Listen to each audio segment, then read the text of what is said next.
Welcome back, America. It's Hugh Hewitt in the ReliefFactor.com studio, joined now by United States Senator Tom Cotton, whom I don't think I've had a chance to say Happy New Year yet to. Happy New Year, Senator Cotton. No, we haven't, Hugh. Happy New Year. We missed each other last week while you were gallivanting around the Middle East with John Bolton. It was great fun. It was great fun. I want to go on a whatever you call them, Codell? I want to go with you one of these times. Hey, I have a very simple question based on the New York Times story on Friday. Do you, Tom Cotton, believe that Donald Trump is a Russian mole? No, Hugh, I do not. And I think some of these stories say more about the newspapers that are printing them or the officials in the administration opposed to the president who are leaking them.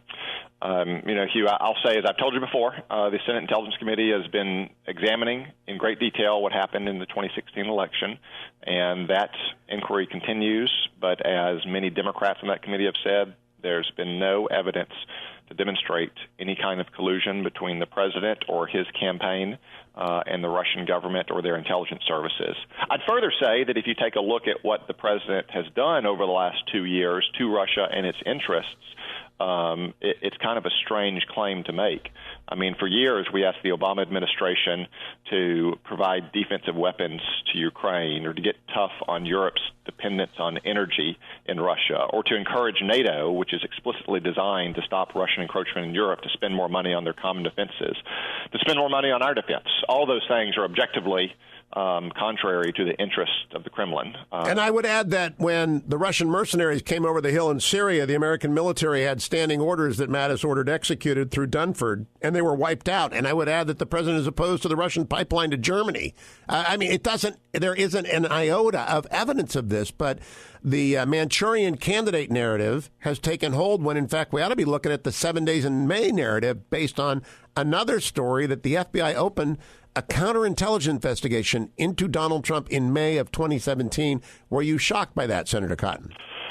Well, I won't necessarily credit a report that appeared in such a anti-Trump news source, Hugh. I will simply say that if it is true, it may say more about Andy McCabe, a notorious partisan who was fired from his job and is now under investigation for lying to government officials, than it says about the president. All right, let me ask you about another story. Is it unusual, in your view, for the National Security Council, specifically John Bolton, to request of the Pentagon options to deal with Iran after they attacked our embassy in Iraq? Unsuccessfully, but there were leaks that senior Pentagon and State Department officials, and I don't believe this for a second about your friend Pompeo, the Secretary of State, were upset that John Bolton did this and found it alarming. What do you think? Not only is it not unusual for the National Security Advisor to ask for such plans, Hugh, it would be a dereliction of his duty to fail to ask for them. And I've seen those reports as well. When the President of the United States, our Commander-in-Chief, asks for contingency plans after an enemy like Iran has launched attacks on our personnel and our diplomatic facilities, the Pentagon should be ordering up those plans immediately. Maybe the most surprising, alarming thing would be if the Pentagon didn't already have such plans. But no, Ambassador Bolton did exactly what you would expect the National Security Advisor to do in that situation, which is to act on the president's wishes and provide the president options. Simply because you draft plans does not mean that you will execute plans. We learned that at the lowest level in the Army, and it applies at the highest levels of the Pentagon as well. Now, Senator Cotton, I have a new Washington Post column just hit. 2020 will be a national security election, and it's what I assessed after traveling, as you mentioned, with Ambassador Bolton to Israel and Ankara, that I just think the country's got to come to grips with it. We have a new nuclear arms race. China is they're looking for the new millennium's version of the greater East Asia co-prosperity sphere. The Middle East right now is like the Balkans before World War I. What do you think? Do you think we're going to have a national security election that says, do you want to go back to Obama-era appeasement, or do you want to go forward with Reagan peace through strength doctrine?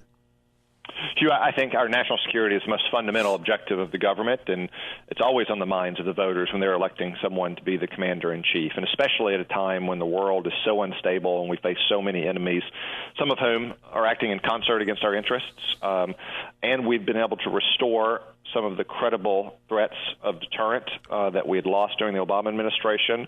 Of course, believe that the American people will be focused on a president who will keep this country safe and not fight and win wars, but be tough enough to deter them from happening in the first place. Who is new on armed services with you, Senator Cotton?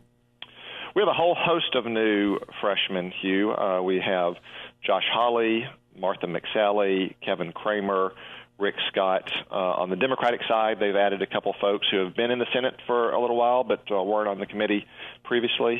Joe Manchin is back on the committee, and Tammy Duckworth is back on the committee. So we have a lot of turnover, but a lot of new members, and looking forward to working with all of them. And I look forward to talking to you almost weekly. Senator Tom Cotton, you can follow him on Twitter at @SenTomCotton, and follow him every week here on the Hugh Hewitt Show. Don't go anywhere, America. When I come back next hour, I'll be joined by Margaret